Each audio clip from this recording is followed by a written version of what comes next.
Now, U.S. Defense Department says it will not share intelligence on Daesh terrorists in Syria unless Moscow changes its stance on Syrian President Bashar al-Assad. Pentagon Spokesman Michelle Baldanza made the comment during an interview with Russian media. Since it started a military campaign against terrorist groups in Syria in late September, Moscow has been giving information on ISIL over to the U.S. The Kremlin has asked the White House to do the same, but Washington has refused to do so.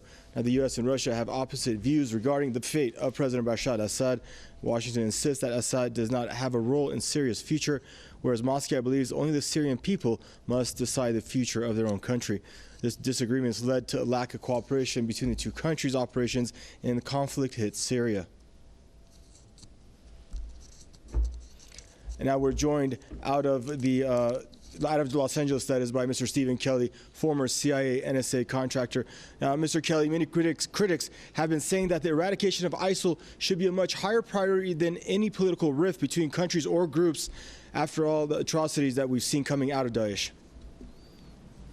Well, naturally, assuming that one of the countries didn't create Daesh, then yes, that would be a valid point. But obviously, I think we all know that one of the players is actually responsible for creating this problem, so certainly they have no interest in removing it or cooperating in the effort to remove it.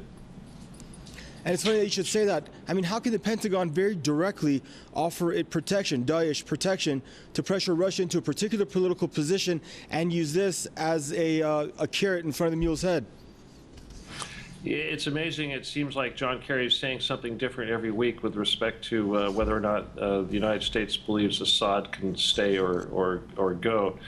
So it seems to be nobody really pays attention to what Kerry or the State Department or anyone in the United States administration says at this point. But obviously, it's ludicrous, as Putin and the Russians have said very clearly. The Syrian people are the only people that have any right to say anything about this. And even if they do have an election tomorrow, just like the last one, and Assad is overwhelmingly supported by a large margin of the vote, with a large turnout, they're still going to complain and not be satisfied. So this is just a game of words. It's a big bluff.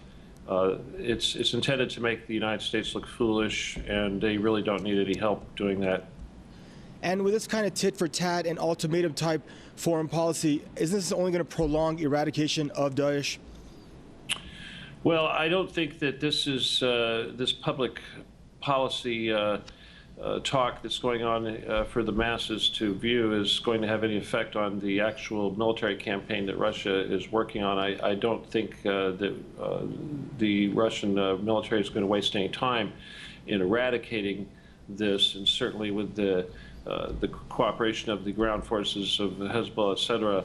I think that these things are in play, and they certainly have no intention of pulling back or slowing down. It's just a matter of time. And if we look at just the campaigns that are going on right now and the reclamation of territory, we can see that this is a matter of time. And any kind of peace talks, talks of withdrawal or ceasefires, anything like this is strictly buying time for Daesh to try to regroup and recover from their losses.